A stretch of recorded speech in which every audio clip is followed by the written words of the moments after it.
current Formula 2 Championship leader Gabriel Bortoleto will graduate to Formula 1 next year with stake F1 team Sauber.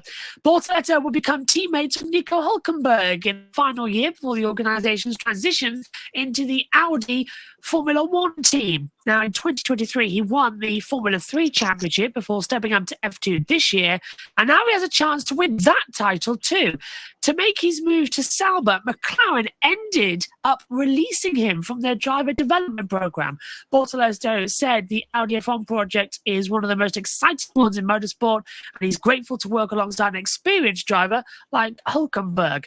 Before the Bortoleto announcement, however, Sauber announced that they were moving on from both Valtteri Bottas and Zhou Guanyu. Bottas is expected to rejoin Mercedes as their reserve driver, while the future remains uncertain for Zhou Guanyu, both graphics courtesy there of Sauber.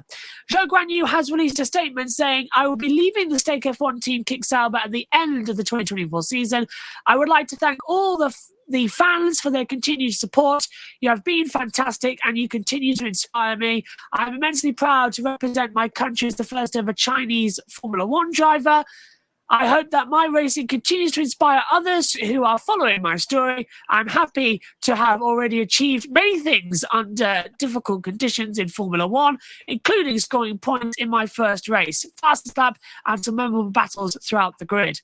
Sadly, the last 2 seasons have been challenging for all, but I want to look forward. I am positive about the future, and I am now totally focused on making sure that I can truly show what I am capable of. I'm now discussing a number of opportunities to stay in the Formula 1 paddock. We will update you to you all soon." Oh, that doesn't really make sense, that ending bit. Tell you what, you two, I'm 2 for 3 this year. I've got rid of Logan Sargent. I've got rid of Zhou Guanyu. The only one I've got left to get rid of is Lance Stroll. I am 2 out of 3. Yes, yes. I'm sorry, but a driver who's qualified 19th and 20th in all Grand Prix this year, bar the sprint race in China, does not deserve a Formula 1 seat. Literally, he got 11th in Bahrain, and that was it. His consistent performance has been terrible. I don't get it. Even when all the drivers have penalties, he still ends up at the back of the grid. No, I can't do it. Zhou was great when he came up from Formula 2. He was great in his first season, but after that, the car went nowhere and he went nowhere. Valtteri pushes it and he goes nowhere. Anyway, let's talk about Bortoleto, because I'm just happy I've got 2 out of the 3. Next up is Lance Stroll, so I'm very happy about that. Based on what you've seen from Bortoleto on the road to Formula 1, is this a well-deserved promotion? And what does it say about the ladder system, especially now with so many drivers going into 2025? Yeah, and before we get into Bortoleto, Josh, I also want to encourage our viewers to go back and watch the clip from our wrap-up show on Sunday, because Ben really went off on Lance Stroll, and he said, I think Lance Stroll should retire from Formula 1 because of basically everything that you've said, Josh, because Lance Stroll has continued to underperform, and if it was any other driver, who didn't have the connection that he does, with his father owning Aston Martin racing F1, you would not be in Formula 1 this long, even if you did have the funding, you would not last this long because you just continued to underperform. And speaking of drivers who can perform, we've seen that from Gabriel Bortoleto, definitely a very intriguing young prospect from Brazil. Excited to see what he can do in Formula 1 next year. I think it's definitely a well-deserved promotion. And if my memory serves me correctly, Bortoleto is going to become the first, he could become the first Formula 2 champion to move to F1 the very next year since 2020 when Mick Schumacher won the championship and then moved to Haas the very next year. And for the last few seasons, that just hasn't happened. Oscar Piastri had to sit out, still waiting on Felipe Drugovich to get an opportunity if he ever.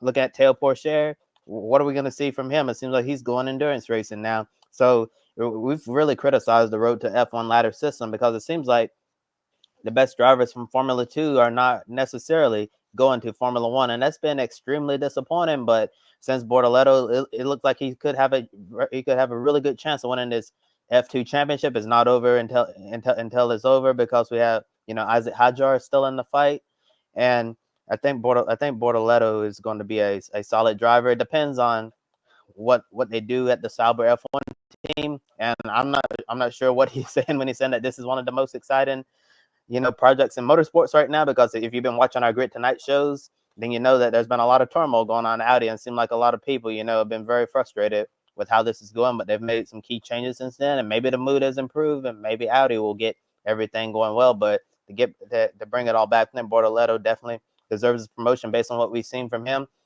Already F3 champion and becoming F2 champion. If you win championships at those two levels, you absolutely deserve to be in Formula One. And I think this is definitely a great day for the road to F1 ladder system, to have someone who could be the champion of this series move up, because it's usually super disappointing to see someone who doesn't really have the best type of season in Formula 2 end up moving on, due to financial reasons.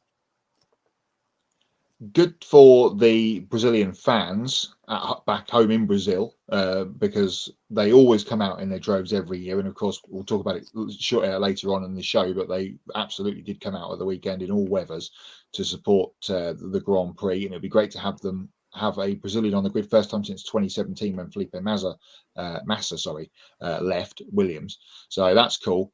He's just solid, Bortoleto.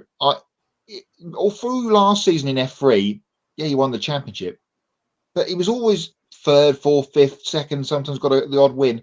He never, to me, you look at some of these young kids coming up, and we talked a lot about Conor Zilic through the year, and I know this is very different to single-seat racing, but you look at him and go, wow, look at him. I never got that impression with Bortoleto, and I haven't really had that much of an impression looking at him this year. But he's leading the championship. We've got 4 races left in F2 at Qatar and then at Abu Dhabi to finish the season. Great for the ladder system if he can come up as a double champion, much like Piastri did, although it took him a little while. Leclerc did as well, Russell. So, we've had a little bit of a stopgap, as you mentioned, Josh, with and you said as well, Kobe, with Drugovic's and the poor chairs of this world not getting there. But this is great to see that the ladder system is back and working. Good to see that Formula One are starting to move some of the old guard out. Hello, Fernando Alonso. I think Bortoleto will go well. That's obviously PR speak, that this is one of the most exciting projects going in the motorsport world, because, as you mentioned, Kobe, it's been a bit tumultuous through the season, but I think that Hulkenberg-Bortoleto dynamic will work quite well for that team going forward. So more power to his elbow. I've got the stats, but first of all, I stand by what I said Sunday. Lance Stroll would be best off announcing his retirement tomorrow. Well, stat time, shall we? Oh, happy for Bortoleto, but I think the latter conversation is still valid and proves we need more teams, hello Andretti, to provide young, deserving drivers with those seats. Absolutely. Right. Oh, and Brazil F1 fans are incredible, very passionate. They really are. They were singing for Colapinto, and he's an Argentinian driver, and they were loving him as well. Instead of ole, ole, ole, saying out, they're going Colapinto and all that lot. And Franco, it's fantastic. Just quickly to read the stats here on Zhou Guanyu. He has had 65 Grand Prix starts now. No wins, no sprint wins, no poles. He's had a total of 2 fastest laps, no podiums. His best result in this series, 5th on the grid, 8th in a Grand Prix, and he's had 11 retirements. That's since Bahrain 2022 as well.